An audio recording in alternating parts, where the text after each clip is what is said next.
Ladies and gentlemen, my name is Conrad Mallett. I'm the president of Sinai-Grace Hospital. Thank you all very much for coming. With the overwhelming response from the general community, we at Sinai-Grace wanted to share with you the news on how these very brave officers are doing. The doctors and surgeons that have cared for Commander Brian Davis and Officer David Anderson will provide a brief overview of the care they are receiving as well as the outlook for the days ahead. Please hold all questions until our speakers have made their statements. Let me introduce first General Surgeon John D. Weber, Neurosurgeon Philip Friedman, and Trauma Surgeon and the attending physician Susan Seaman. The first speaker will be Dr. Weber. Thank you, everybody. I was a trauma surgeon on call Sunday when the event occurred, and I was called down to the trauma room. And when I got down there, events were fairly chaotic. We had 2 police officers, actually 4 police officers that were brought in. I can only speak of 2 of them. I saw Commander Davis was severely wounded. He had a fairly large back defect or wound in his back with quite a bit of blood loss. Looked over quickly and saw Officer Anderson, and he had been injured in the head and appeared to have a defect in his right frontal parietal region. But throughout all of this, Officer Anderson was completely alert and oriented, ×3 as we say in the medical lingo. And he was actually making jokes, and we could talk to him, and he was completely conversant and knew what was going on. I was worried about Commander Davis, and we took him right to the operating room based on his injuries. His blood pressure was fairly low when he came in. He had lost a significant amount of blood, and we took him right to the OR. We looked inside his abdomen, and then we explored his back. He had quite a bit of bleeding from his back. We repaired the injuries in his back and actually pulled out quite a few, you might say, shotgun fragments from his back. And then we actually called in the plastic surgery team, and they repaired his fingers. He also had some injuries to his right 3rd, 4th, and 5th digits. And after that, I sent Commander Davis to the CAT scanner to look at, see if there were other injuries. He actually had some spine injuries, which Dr. Friedman can answer concerning the spine injuries. Officer Anderson went to the CAT scanner as well, and we looked at a CT of his head, and it showed some intracranial injuries, and Dr. Friedman can better answer those since he's the neurosurgeon. Otherwise, Commander Davis was resuscitated and taken to the ICU, as well as Officer Anderson.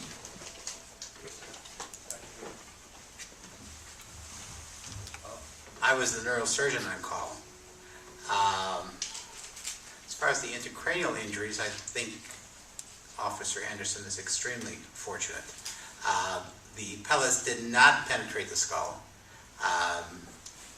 He did have, as a result of the blast, the shotgun blast, there was a large scalp defect. There were a lot of pellets underneath the skin, and the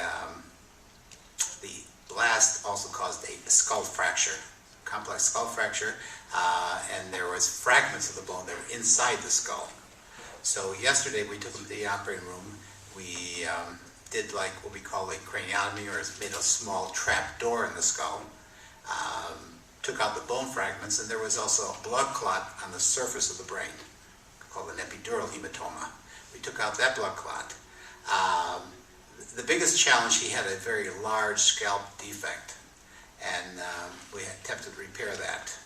And that's going to be, we need to watch that to make sure it's going to heal properly, because it was quite large. Today he's doing quite well so far, as well as we can expect, and now time will tell. Dr. Seaman.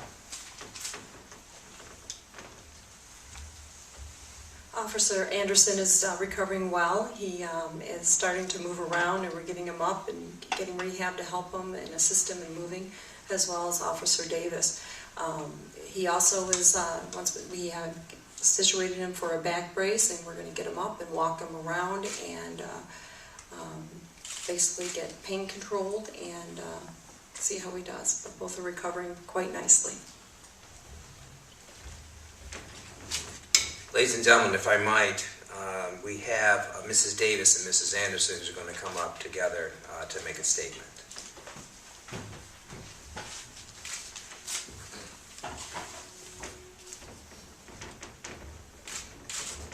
Hello.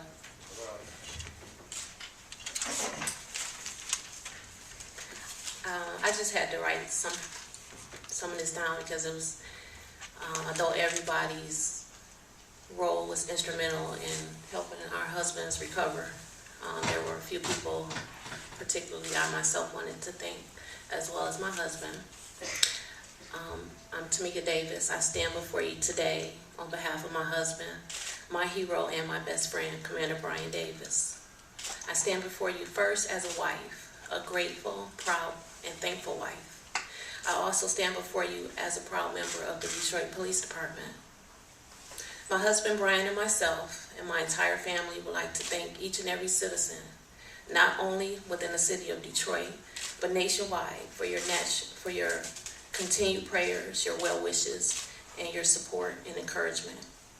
To our fellow police officers, also nationwide, not just here in the city, we love you. There's no other way to say it, just simply that we love you.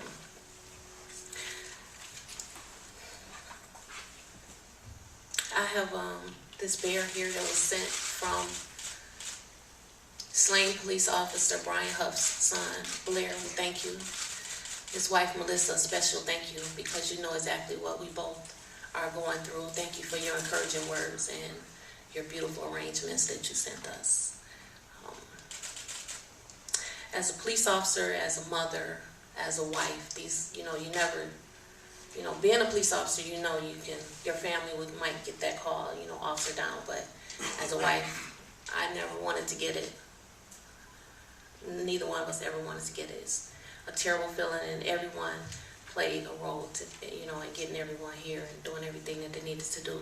One final thing I wanted to say was a special thank you to investigator Marcellus Ball, who helped get my husband here.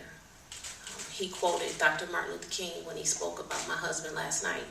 He stated that the ultimate measure of a man is not where he stands in a moment of comfort and convenience, but where he stands at times of challenge and controversy. And I just want to say to Officer Ball that you are also the ultimate measure of a man. And thank you for saving my husband's life. I want to first thank Sinai-Grace Hospital. They have been wonderful. They have been at our beck and call. These doctors have went, in my opinion, over and above what I would have ever expected. They've been informative. They've been right there with us and given us as much support as anyone could ever give. Also, the Detroit Police Department, what a family. If you are not familiar with the real Detroit Police Department, they are the biggest loving family I have ever encountered. We have had just a parade of officers to see our husbands and to support them, and it's been amazing. I'm overwhelmed by the amount of officers that have just been there for support, and it just amazes me. Everyone from the mayor has been visits several times. Chief Godby, he's been wonderful. And everybody, I looked at my coat this morning.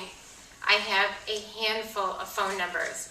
Everybody that night, just every officer, everybody we encountered, just here, if you need anything, call. I don't care what time of night, what time of day, just call. And my pockets are just full of numbers. I don't know who they all go to, but I know that I could call any one of them and they'd be here in a snap. So thank you to the community. We've had phone calls from all over the country. I'm originally from Northern Michigan, and Northern Michigan has just kind of taken on Detroit like its own family. So, but the biggest thing is that this was a very unfortunate incident. I mean, I was so happy when my husband took a job inside the precinct, thinking that, oh, he's safe now. He's not on the street. He's not, facing danger every second like a lot of these officers are. they came into their house. This isn't right. I mean, we have to take control of this city, and everybody has to bond together. These things shouldn't happen. And just thank you to the community, thank you to everyone. I mean, everybody's been great. We appreciate it. God bless you. So, we'll take questions now. Dr. Freeman, Go ahead. I had a question for Dr. Freeman. With the intensity of the head injury with the scalp wound, how far do you can you measure that he was saved from not having the bullets actually go into his brain? I'm not sure I understand. Wait, Millimeters? millimeters? Like was he like millimeters away from it going into his like 5 Well, millimeters? it never penetrated the brain, Right. I'm just but saying. it just fractured the skull. So I can't tell you how far away. It was enough to fracture the skull, but it wasn't enough to penetrate. To the families, I guess, if you don't mind telling us if you've been able to talk to your husbands and what they've been able to tell you. I know some of those conversations are private, but just if they've been able to tell you kind of what happened in those moments. I know that many of the officers in there were heroes that helped to get this guy down.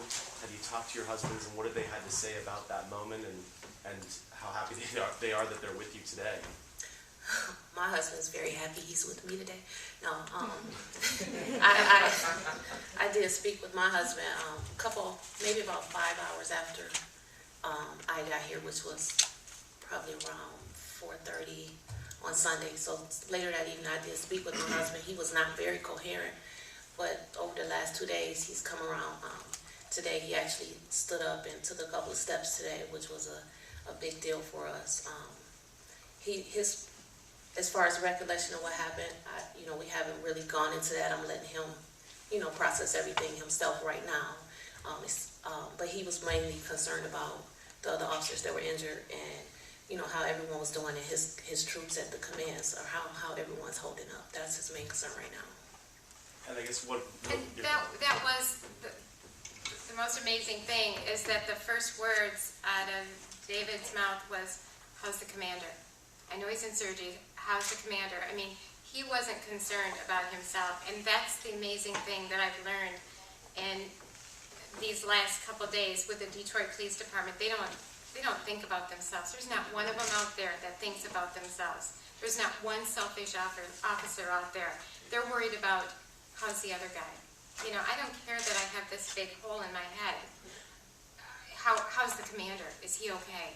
Yeah, and ultimately, I'm sorry, it's not so much. I know everyone's throwing hero around, and every member of the Detroit Police Department are heroes. And I don't just say that because I am one, but we take an oath to protect and serve. We don't, you don't have time to think about anything, especially yourself. You have to look out for each other and make sure that, we come out the way we came in.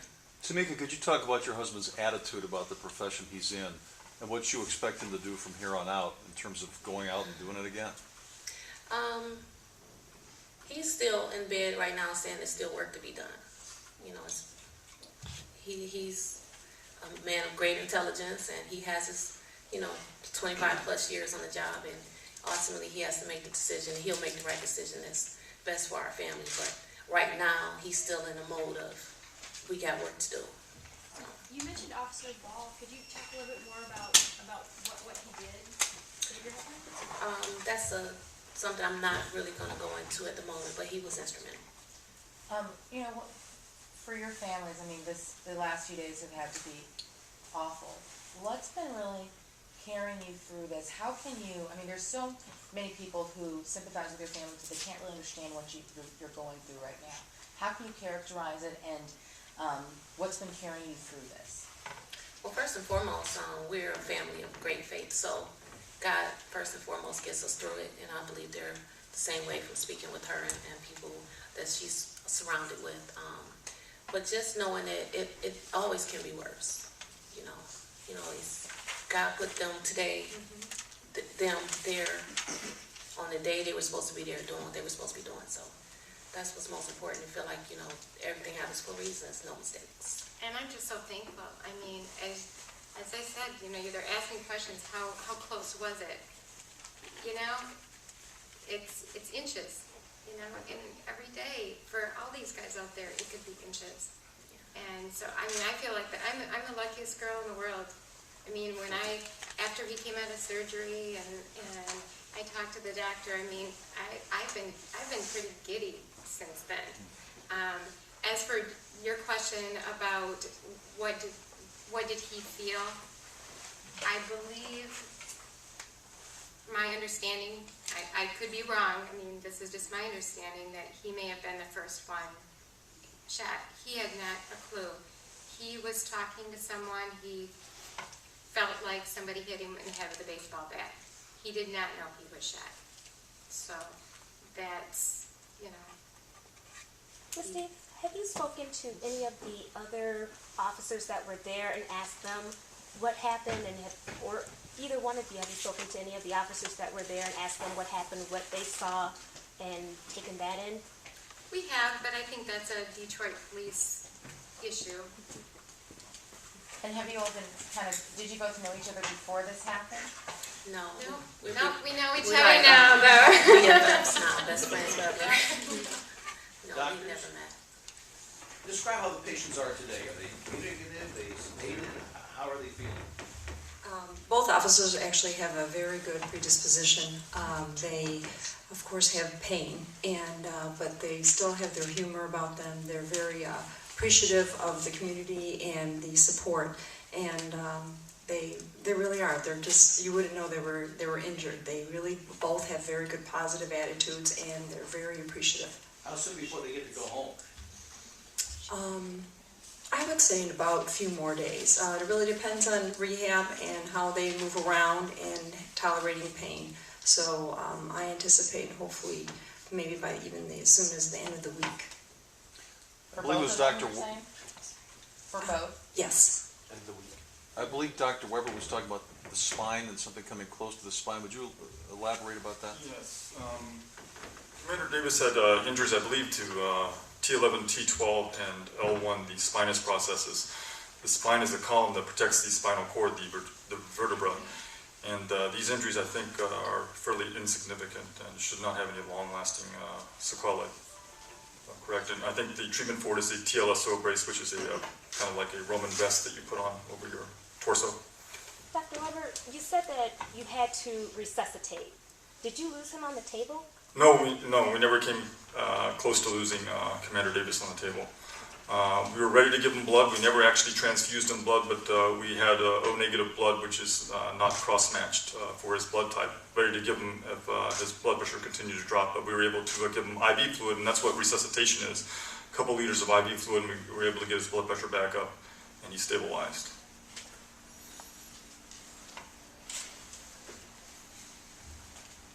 I take it this means that they can go back to work, so. How do you feel about that? Well, like I said before, my husband is, he's very competent in making the decisions that's best for his family, so we'll deal with what he decides when that decision comes. Exactly. I mean, right now, they have the injury, but they have to process what happened. I think they're both just hitting the tip of the iceberg of that one to, process what really happened. Okay? All right, thank you all very much. Thank you.